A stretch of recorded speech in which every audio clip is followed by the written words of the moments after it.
Salut les amis, on se retrouve pour une nouvelle vidéo, où on va faire le mercato idéal de Liverpool. Je sais qu'il y a beaucoup de gens qui me l'ont réclamé, j'attendais plusieurs choses. J'attendais la signature d'Huijsen au Real Madrid, j'attendais l'officialisation de Trent Alexander-Arnold également au Real Madrid.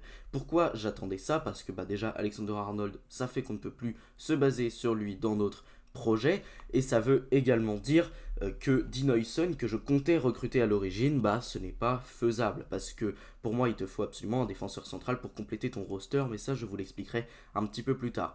Liverpool a fait une plutôt belle saison, du moins sur le plan national, où tu récupères la Première Ligue, donc ça voilà, c'est évidemment un gros trophée. Malheureusement tu as perdu d'autres trophées que tu jouais dans la saison, tu as perdu d'autres compétitions, la Ligue des Champions, tu as perdu également en finale face à Newcastle en coupe, donc il y a quand même des bonnes bases avec Liverpool. Tu as un nouveau coach, Arne Slot, évidemment, qui va rester avec nous. On compte sur lui pour continuer à faire ce nouveau projet, puisqu'au final, il commence plutôt bien, avec un projet de jeu qui ressemble plutôt à ce que faisait Klopp, même si évidemment on met beaucoup d'énergie. On a peut-être un jeu peut-être encore un petit peu moins énergivore que celui de Klopp, mais où il y a quand même beaucoup d'intensité, où il y a des transitions extrêmement rapides, et donc voilà.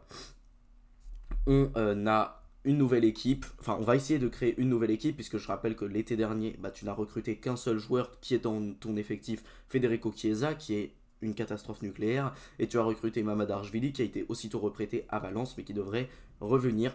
Mais voilà, tu as un nouveau projet qui a commencé, c'est très intéressant ce qu'on a vu à Liverpool, une équipe qui semble déjà assez mature, qui est tombée face à une équipe du Paris Saint-Germain qui est très forte, et qui est en finale de Ligue des Champions à l'instant T, donc Liverpool, pour moi, c'est une très bonne équipe. Il faut continuer à construire, et c'est ce qu'on va faire dans ce mercato, cette fois-ci en investissant très lourdement, parce que pour moi, cette équipe de Liverpool a quand même bien besoin d'être renforcée pour les saisons suivantes. Mais les amis, juste avant de poursuivre cette vidéo, je vous invite à vous abonner à la chaîne, ça me fait super plaisir, c'est la meilleure manière de me soutenir. Et sur ce les amis, on commence par le poste de gardien. Pour le poste de gardien de but, nous avons Alisson, Kayomin, Kelleher, Vítězslav Jaros et Harvey Davies. Vítězslav Jaros va revenir de près de Sturm Graz. Harvey Davies a été, on l'a fait monter en équipe première. Pour Alisson, je le garde. C'est un gardien de très haut niveau qui a encore une fois fait une assez belle saison, même s'il y a pu avoir quelquefois quelques petits trous d'air. Mais c'est un très bon gardien, je le conserve. On a également Mamardashvili qui va retourner de près de Valence, donc lui on va évidemment le conserver. Pour moi c'est un excellent gardien, il va pouvoir faire l'après Alisson, il va pouvoir commencer l'après Alisson, parce qu'Alisson commence déjà à se faire un petit peu vieux et ça peut se voir quelquefois. Donc évidemment on va faire une véritable rotation entre Mamardashvili et Alisson, et on va installer une vraie concurrence, mais du coup ça signe le départ de Kayomin Kelleher, qui est un très bon gardien, qui a envie d'être le gardien titulaire dans une grosse écurie, donc j'essaie de le vendre pour 25 millions d'euros. Vítězslav Jaros, il peut très bien servir de troisième gardien, il n'y a pas de souci. Et Harvey Davies, alors on n'en a pas du tout vu de ce gardien, donc moi j'aimerais le prêter pour qu'il aille s'aguerrir un petit peu dans un autre club, peut-être en Championship ou dans une division encore inférieure.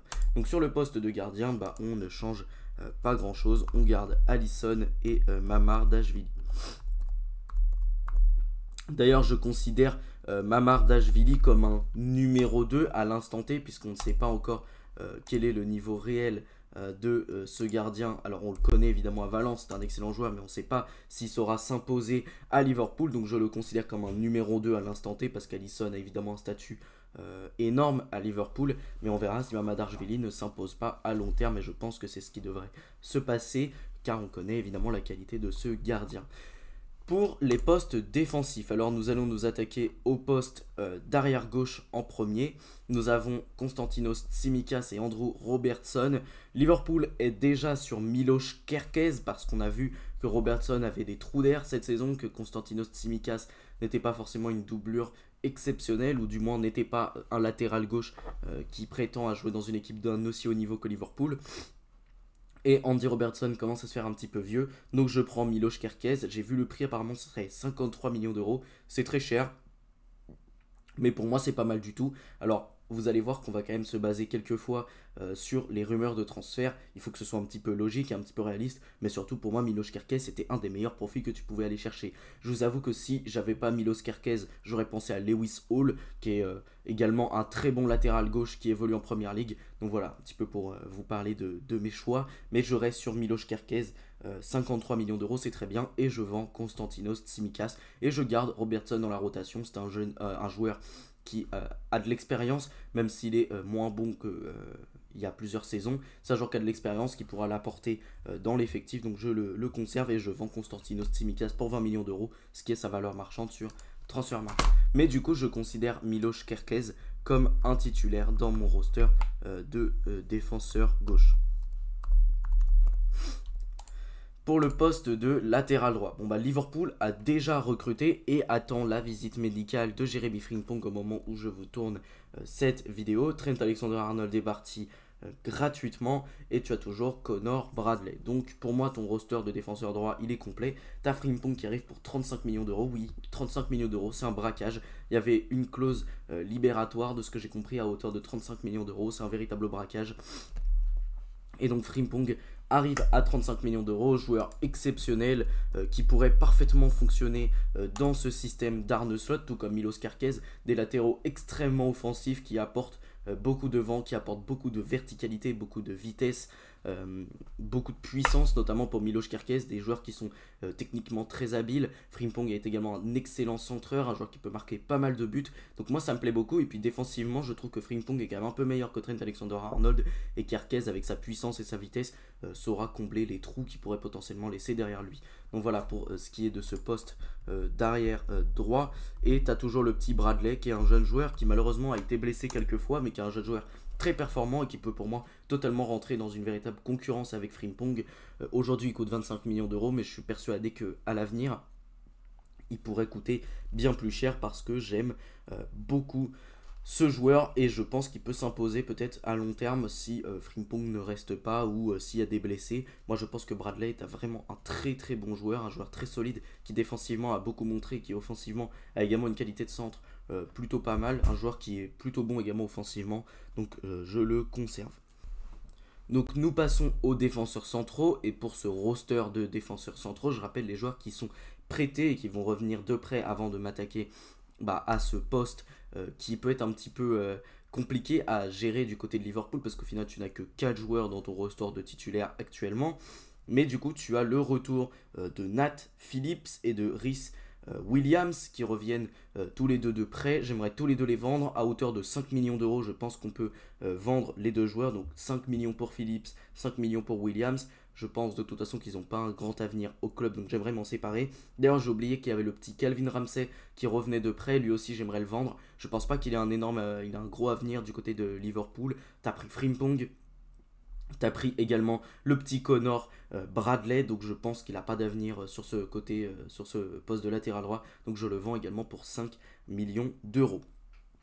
Et donc pour ces défenseurs centraux, tu as Ibrahima Konaté, Virgil van Dijk, Joe Gomez et Jarell Quansah. Et dans ces 4 joueurs, je vire Joe Gomez.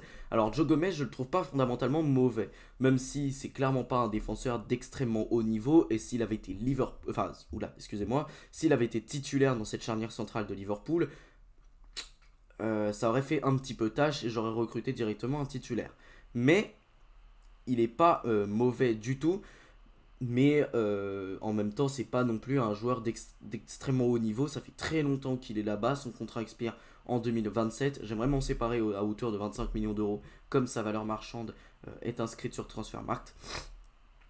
Et du coup, vous comprenez qu'avec 3 défenseurs centraux, on va pas très loin. Surtout qu'il y a eu des fois des blessés pour Konaté, pour Van Dijk, pour Quansah. Donc on va évidemment recruter un autre joueur. Encore une fois, c'est une piste de Liverpool à l'heure actuelle. Il s'agit de Nathan Zézé de Nantes, un très bon jeune joueur. Il est très bon physiquement, il est également assez rapide, je trouve vraiment intéressant. Il a un gros potentiel français, donc voilà, il pourrait peut-être bien s'entendre avec Ibrahima Konaté. Je pense vraiment qu'il pourrait bien s'intégrer dans cet effectif.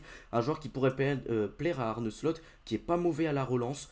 Donc voilà, ça pourrait commencer à préparer un après Van Dijk. En plus, il pourrait jouer apparemment latéral droit, donc c'est bien qu'il ait une certaine polyvalence. Donc je le prends pour environ 25 millions d'euros, c'est les prix qui ont à peu près circulé pour ce joueur. Mais du coup, pour ce qui est de mon roster de défenseurs centraux, on reste comme ça avec nos deux titulaires que sont Konaté et Van Dijk, et on inclut évidemment Kwanza qui est un très bon jeune joueur, et Zézé dans la rotation.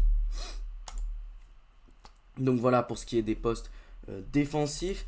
Au milieu de terrain, là j'aurais pu dire qu'on a du boulot, mais au final non. J'aurais bien aimé recruter un joueur, je pense que vous savez très bien de qui je parle, suivi par Liverpool, mais suivi également par d'autres grands clubs, mais Liverpool n'a pas des moyens illimités. Certes, a gagné la Première Ligue, certes, a joué la Ligue des Champions, mais n'a pas des moyens illimités. Et oui, tu n'as pas dépensé l'été dernier, mais encore une fois, tu n'as pas de moyens illimités. Et surtout, il faut faire attention avec les histoires de fair play financier, ça peut être un petit peu compliqué.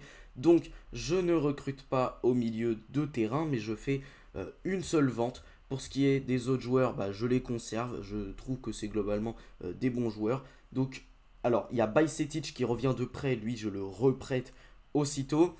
Et tu as fait monter le petit Tyler Morton en équipe première. C'est un joueur qu'on a vu quelques fois, qui est loin d'être mauvais. Donc j'ai envie de le conserver, de lui donner du temps de jeu. Et en plus de ça, il correspond parfaitement à ses obligations de faire jouer des jeunes joueurs anglais qui sont formés dans ton championnat. Donc c'est très bien d'avoir ce joueur. Et du coup, je vends Wataru Endo. Il coûte apparemment 10 millions d'euros sur Transfermarkt.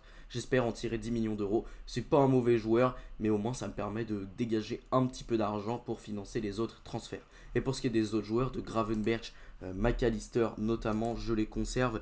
Gravenberch fait une énorme saison du côté de Liverpool. Très bon joueur, très bon milieu défensif. McAllister également, j'aime beaucoup ce qu'il fait au milieu de terrain. Joueur qui est très bon à la construction, joueur qui est capable de marquer également, joueur qui peut porter le ballon, percer dans les défenses. J'aime beaucoup ce joueur. Gravenberch, évidemment, toujours une grande capacité à jouer avec son corps, j'aime beaucoup. Et tu as devant Szoboszlai. Alors Szoboszlai, j'en attends peut-être encore un petit peu plus de ce joueur. Il t'a coûté quand même 75 millions d'euros il y a quelques étés.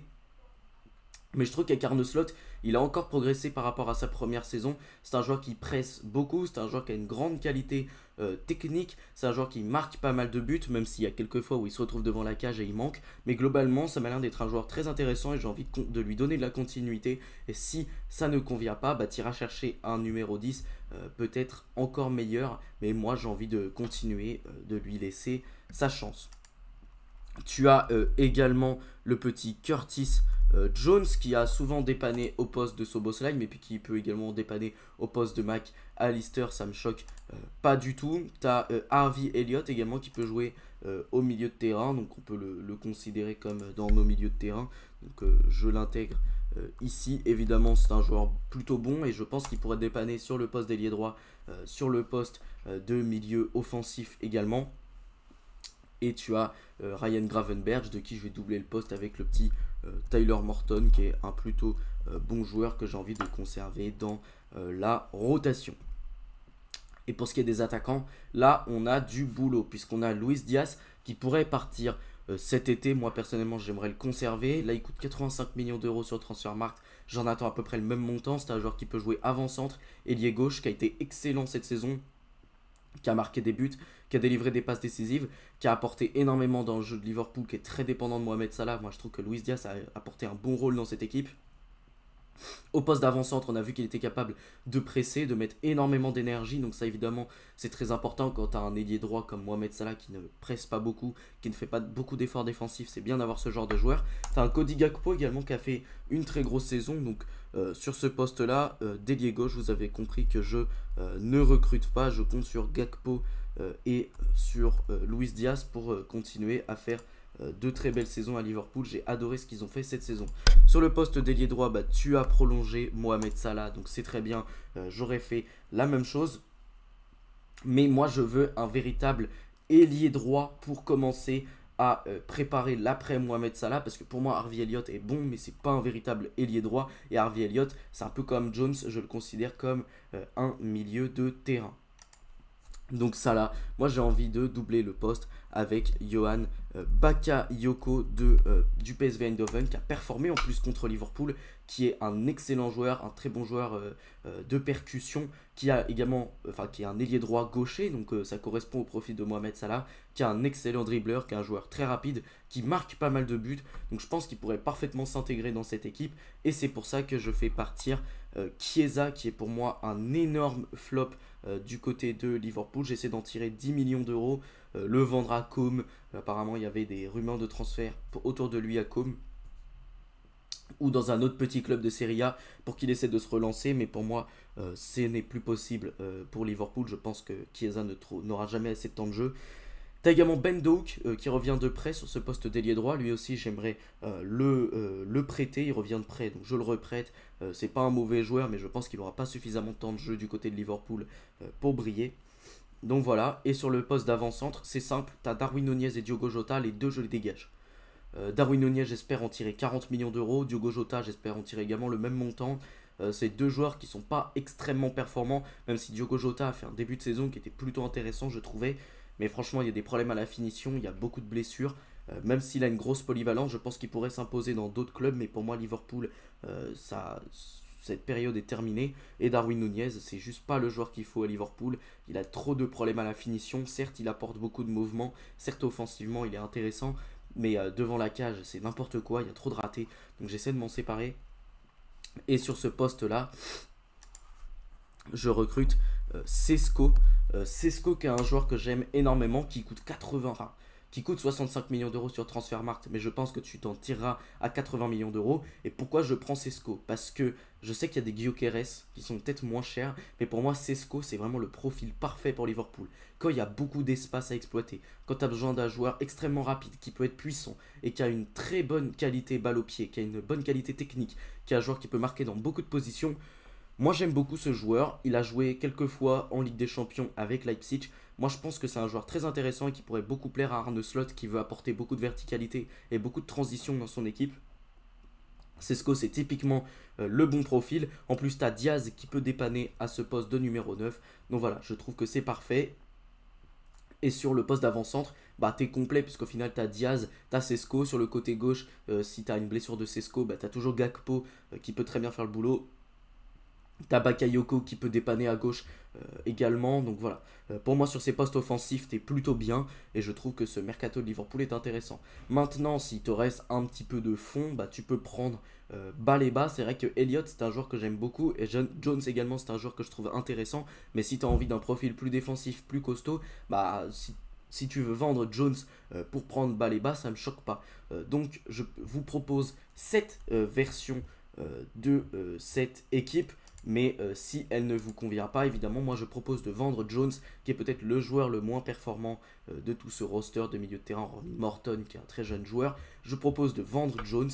Cela te permettrait de financer l'achat de Baleba, qui coûterait, selon Brighton, qui ne veut pas le lâcher pour trop peu, autour de 70 millions d'euros. Tu as déjà fait le coup à pas trop cher avec McAllister. Je pense que tu peux négocier. McAllister, ça t'avait coûté une quarantaine de millions d'euros. Moi, je pense que Baleba, tu peux le choper peut-être à 50, 60 si tu négocies bien. Donc voilà, je vends Jones autour de 40 millions d'euros et je prends Carlos Baleba. Donc si vous voulez, je vous montre la version de l'équipe avec Baleba. Donc je mets Elliott en remplaçant entre guillemets de Szoboszlai.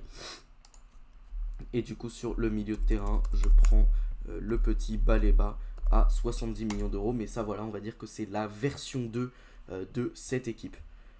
Les amis, j'espère que cette vidéo vous a plu. Si c'est le cas, n'hésitez pas à la liker, à la commenter, surtout à vous abonner à la chaîne, c'est super important pour me soutenir. Sur ce, salut les amis, à la prochaine.